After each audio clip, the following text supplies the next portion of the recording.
The night was meant to celebrate power, but it exposed weakness instead. The glass-fronted headquarters of Axton Global glowed against the skyline, every floor lit like a symbol of control. Welcome to my channel. Here, you'll find amazing stories and exciting content. Make sure to hit that subscribe button and join our journey. Thanks for stopping by. Don't forget to subscribe and stay tuned for the best videos we have for you.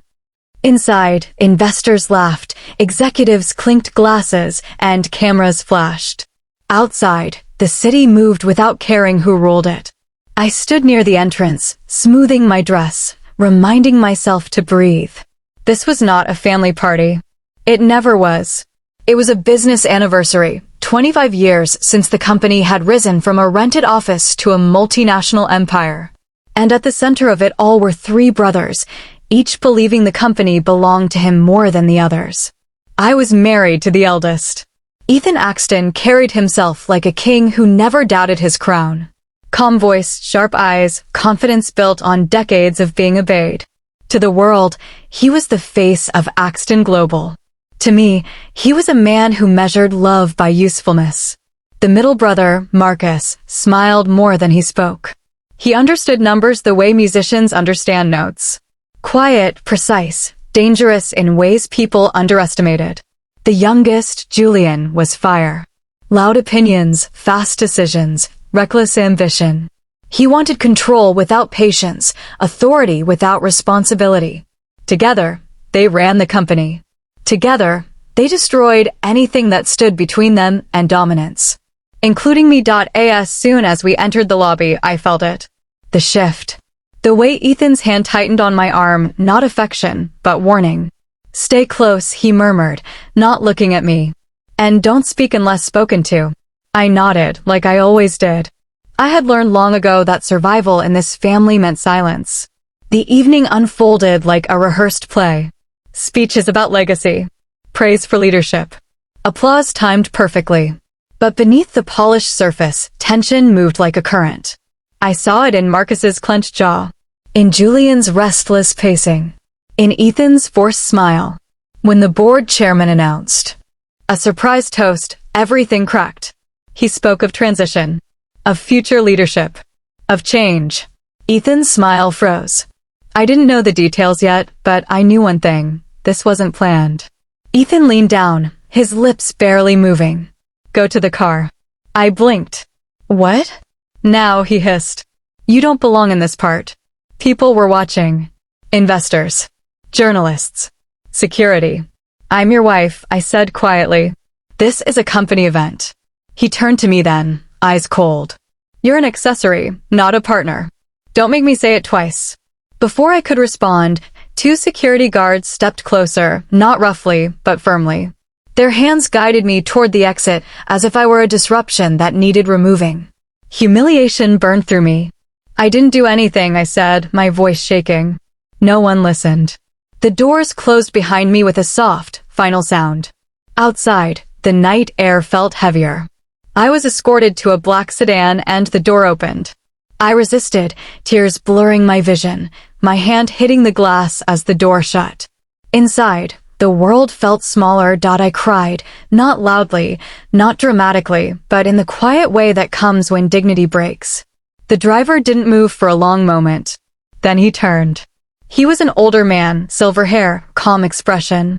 He had been with the Axton family longer than any of the brothers' wives. Longer than most executives. Ma'am, he said gently, everything is yours now. I laughed weakly. That's not funny. I'm not joking, he replied. What do you want me to do with your husband? My breath caught. What did you say? He reached into the console and handed me a folder. Inside were documents. Legal filings. Ownership transfers. Board resolutions. All signed. All dated today. Your father-in-law's contingency plan, the driver continued. Activated this afternoon. My heart pounded. My father-in-law has been dead for 10 years. Yes, the driver said. But he planned for this. The words blurred as I read. Shares redistributed. Voting power reassigned. Emergency authority transferred. To me. This can't be right, I whispered. It is, he said. The three brothers were never meant to inherit equally. Your father-in-law believed power should go to the one who protects the company, not the one who controls it. I shook my head.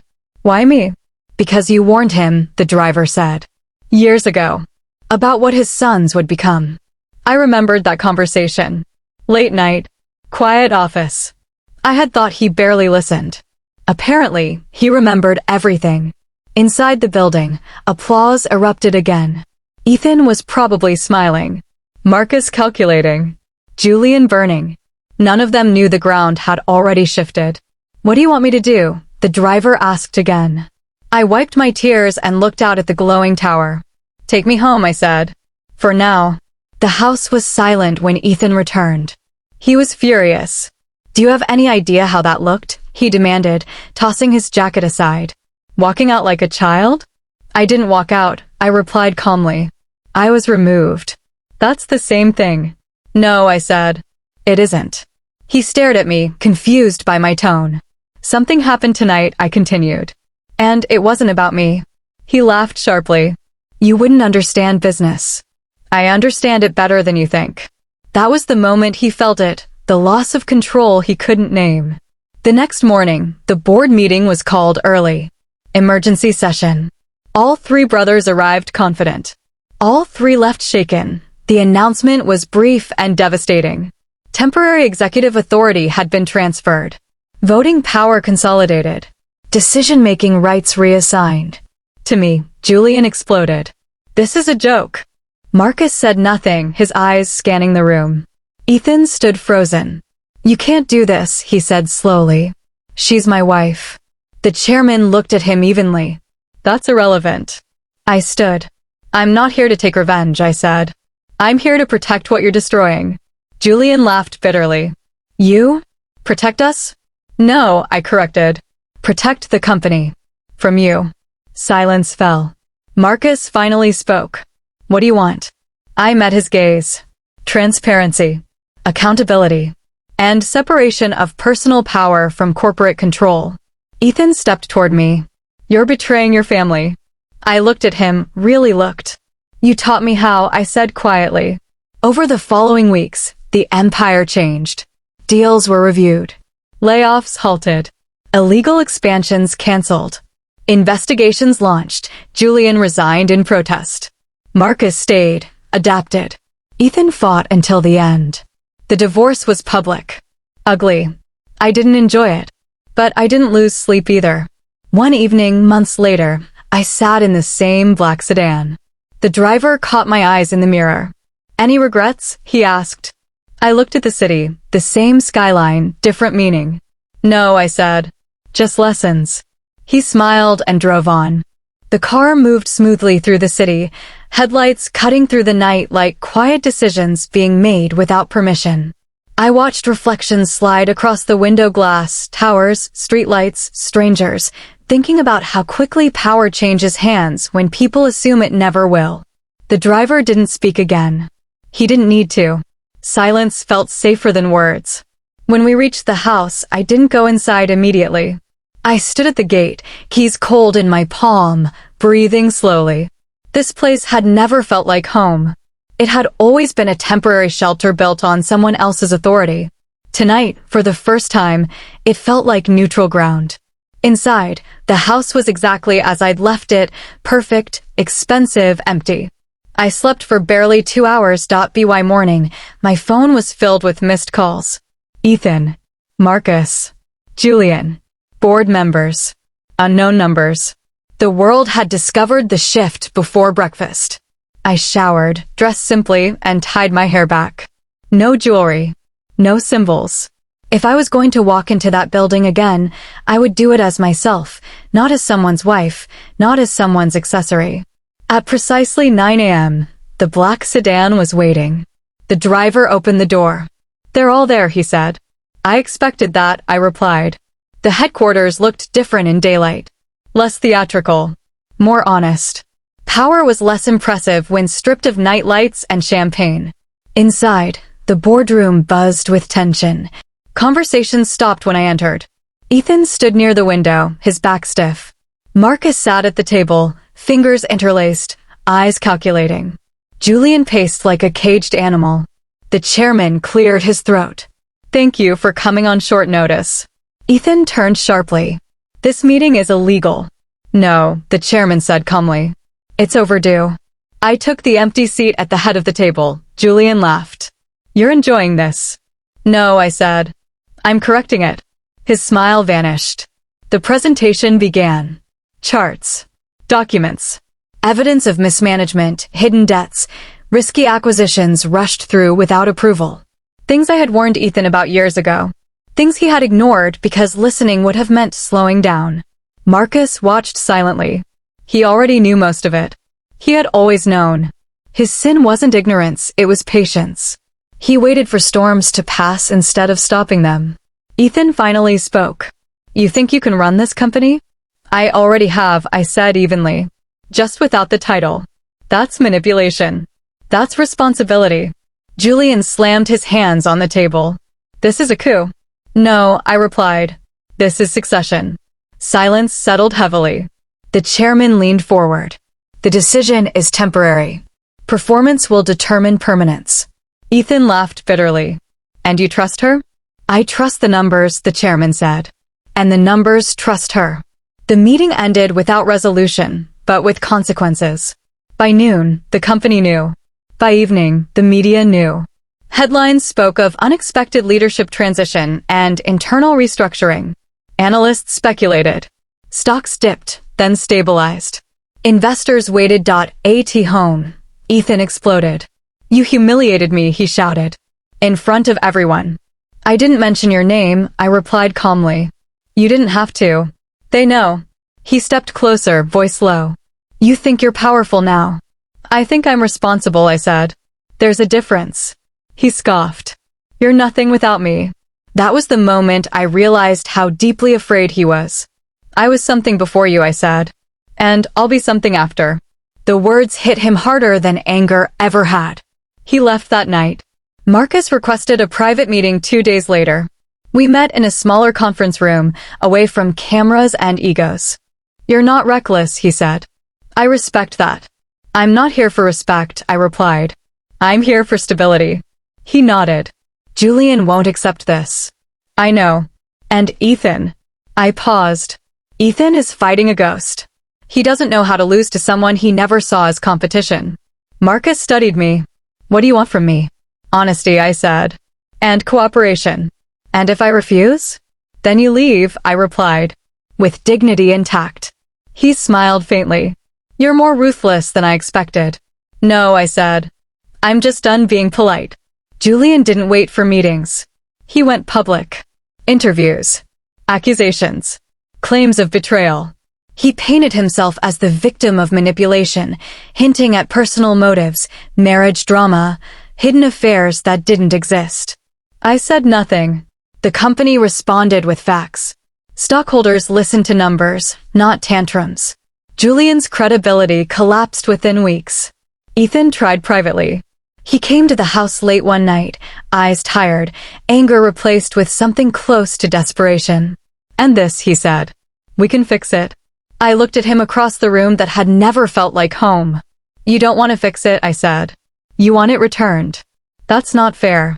Neither was sending me to the car. The silence between us stretched. I loved you, he said quietly.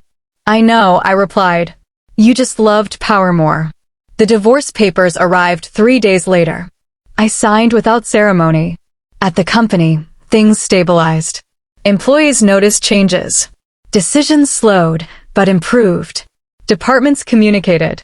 People were listened to. Marcus adapted quickly. He respected systems more than dominance. He stayed. Ethan fought through lawyers, then silence. Julian vanished from headlines. One afternoon, months later, the driver waited as I finished a long day. You've changed the building, he said as we pulled away. No, I replied. I've changed the rules inside it. He nodded. Your father-in-law would have approved.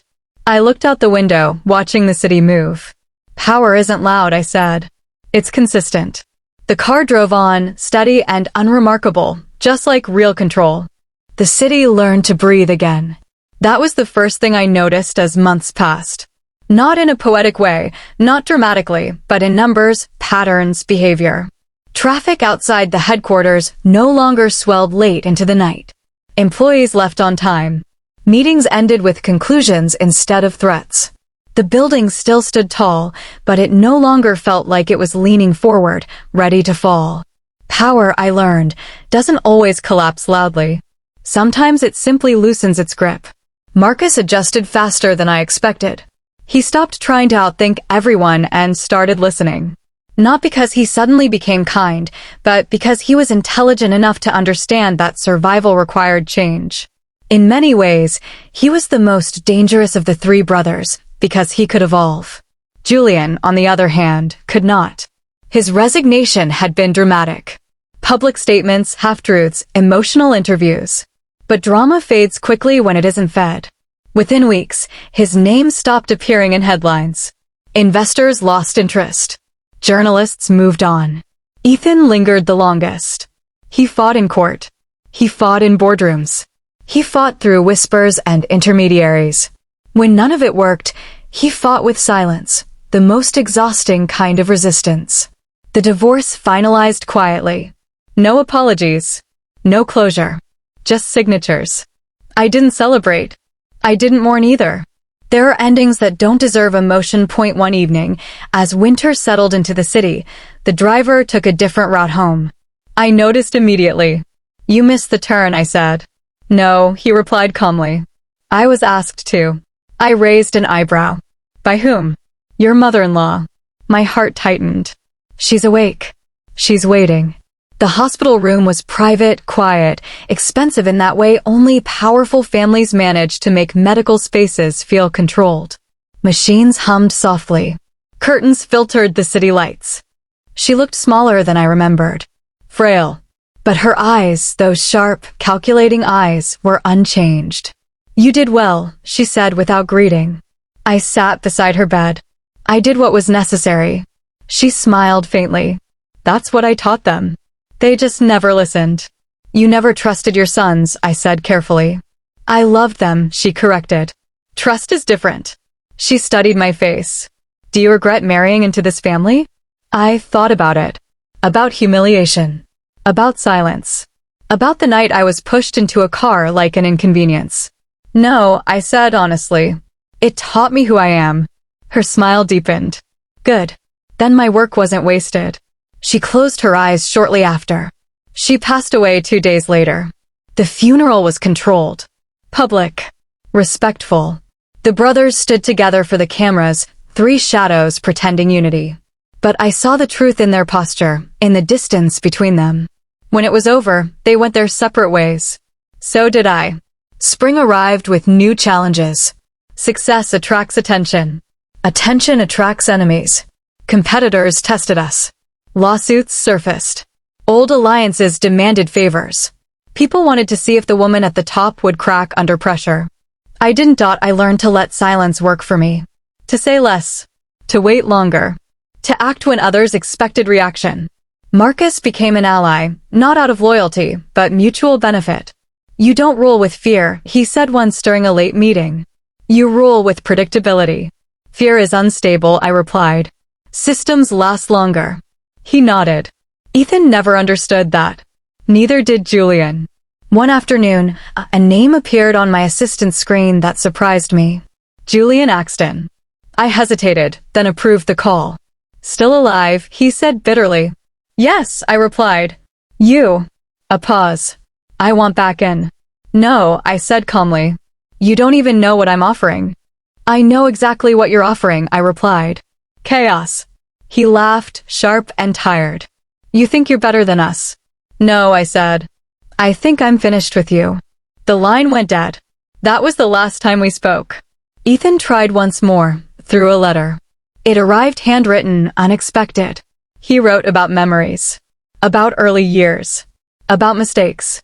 He didn't apologize. I didn't reply. Closure doesn't always come from conversation. Sometimes it comes from refusal. The company entered its most stable year in over a decade. Profits rose slowly but consistently. Employee retention increased. Regulators backed off. Investors relaxed. People stopped talking about me and started talking about results. That was the goal. One night, Long after most of the building had emptied, I stood alone in the boardroom. City lights reflected off the glass table. My reflection looked different, older, steadier.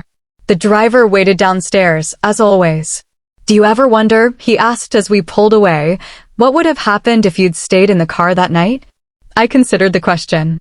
"Yes," I said, briefly. "And?" "I would have disappeared," I replied, quietly. He nodded. "The most common ending. But not inevitable," I added. He smiled. Months later, Marcus resigned. "No drama. No conflict. I've learned what I needed here," he said. "And I know when to leave." I respected that. Leadership changed shape again, not abruptly, but naturally. I remained. Not because I needed to prove anything, but because I chose to. Years passed. The story faded into corporate history. New executives arrived who didn't know the names behind the war. Young employees who assumed things had always been this way. Stable. Measured. Controlled. That's how real victories age. One evening, as I prepared to leave, the driver opened the door and paused. "You never answered my question," he said. "Which one?" "That first night," he replied. "When I asked what you wanted me to do with your husband." I smiled faintly. I did answer. He thought for a moment. "You said nothing." "Exactly," I replied. Nothing was the most powerful choice. The car moved forward, smooth and steady, disappearing into the city that no longer felt like an enemy. Not because I conquered it, but because I finally understood how to stand within it without shrinking.